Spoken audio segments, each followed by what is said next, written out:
TDP పరిపాలన. TDP పరిపాలన ఏదైతే 2024లో 15 రోజులైంది గెలిచి, ప్రమాణ స్వీకారం చేసి మొత్తం గెలిచి.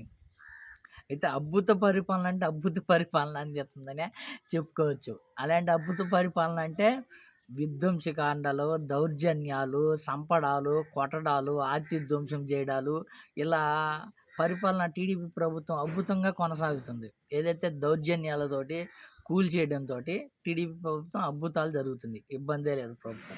కానీ ఇంకా చేయాల్సిన విషయాలు చాలా ఉన్నాయి.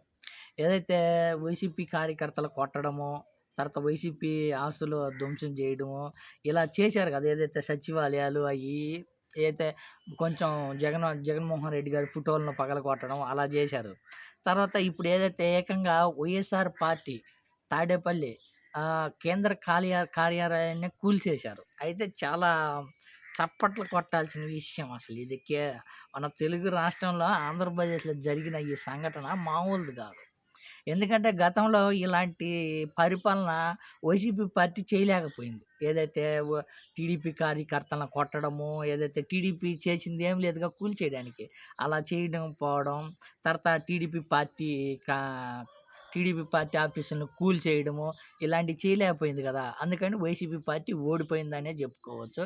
ఇప్పుడు ఏదైతే 2024లో టీడీపీ పార్టీ ఘన విజయం సాధించింది. సాధించిన తర్వాత ప్రజా పరిపాలన అద్భుతంగా అందిస్తుంది టీడీపీ పార్టీ. ప్రజా పరిపాలన అంటే ప్రజల్ని ఇబ్బంది పెట్టడం, వాళ్ళ ఆస్తులను ధ్వంసం చేయడం, అదేవిధంగా మాజీ సీఎం గారి పార్టీ వైసీపీ పార్టీ కేంద్ర కార్యాలయం పార్టీని కూల్చివేయడం ఇలా చేస్తుంది. వీటికంటే ఇంకా గొప్ప విషయాలు, గొప్ప పనులు చేయాలంటే ఏదైతే 2019 నుంచి 2024 దాకా జగన్మోహన్ రెడ్డి గారు సృష్టించిన అద్భుతాలు కొన్ని ఉన్నాయి. ఏదైతే నాడు నేడు కింద స్కూళ్ళు అద్భుతాలు సృష్టించారు.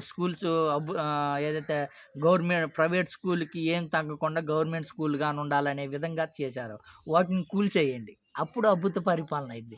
తర్వాత ఏదైతే జగన్మోహన్ రెడ్డి గారు షిప్పింగ్ యార్డ్స్ గానీ, పోర్ట్స్ గానీ కట్టారు కదా! వాటిని కూల్చేయండి. పోర్ట్‌లు ఎట్టా ఉన్నాయి కదా! షిప్పింగ్ యార్డ్స్ కట్టారు కదా! వాటిని కూల్చేయండి. అప్పుడు ఇంకా అద్భుతమైన పరిపాలన అందించింది. తర్వాత మెడికల్ కాలేజీలు స్టార్ట్ చేశారు. మెడికల్ కాలేజీలు గానీ కూల్చేయండి. తర్వాత సచివాలయాలు అన్ని ఊరుల్లో ఉన్నాయి సచివాలయాలన్నీ. సచివాలయాన్ని కూల్చేయండి. ఇంక దరిద్రమే పోయిద్దింక. రాష్ట్రంలో అప్పుడు ప్రజా పరిపాలన అందిస్తారప్పుడు.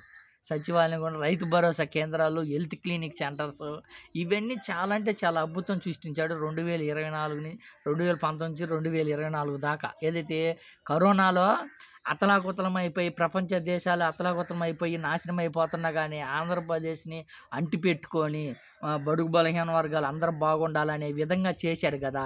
చేసిన దానికి ప్రతిఫలమే ఏదైతే వైసీపీ పార్టీని కూల్చివేయడమే. ఇప్పుడు టీడీపీ పార్టీని గెలిపించుకొని టీడీపీ పార్టీ చేతుల్లో వైసీపీ పార్టీ కార్యాలయం కూల్చివేయడమే ఒక పరిపాలన.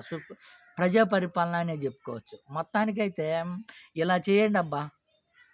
అప్పుడు అద్భుతమైన పరిపాలన అందించినోళ్ళు అవుతారు మీరు. ఎందుకంటే అప్పుడు జగన్మోహన్ రెడ్డి గారు మార్క్ అనేది లేకుండా పోయింది పూర్తిగా. ఏదైతే పార్టీ కార్యాలయాన్ని కూల్చేయడమో, లేకపోతే వైఎస్ఆర్ విగ్రహాలను కూల్చేయడం, జగన్మోహన్ రెడ్డి గారి బొమ్మలను పగలగొట్టడం ఇయన్నీ చేస్తే ఏముంది జనాల గుండెల్లో ఆ స్కూల్‌ని చూస్తే జగన్ గుర్తొస్తారు. లేకపోతే హెల్త్ క్లినిక్ సెంటర్ చూస్తే గుర్తుకొస్తారు. లేకపోతే రైతు భరోసా కేంద్రం చూస్తే జగన్మోహన్ రెడ్డి గారు గుర్తొస్తారు. లేకపోతే సచివాలయం చూసినా కానీ జగన్మోహన్ రెడ్డి గారు గుర్తొస్తారు. ఈరోజు స్కూల్స్‌లోకి వెళ్ళండి. గవర్నమెంట్ స్కూల్‌లోకి ప్రతి ఒక్కటి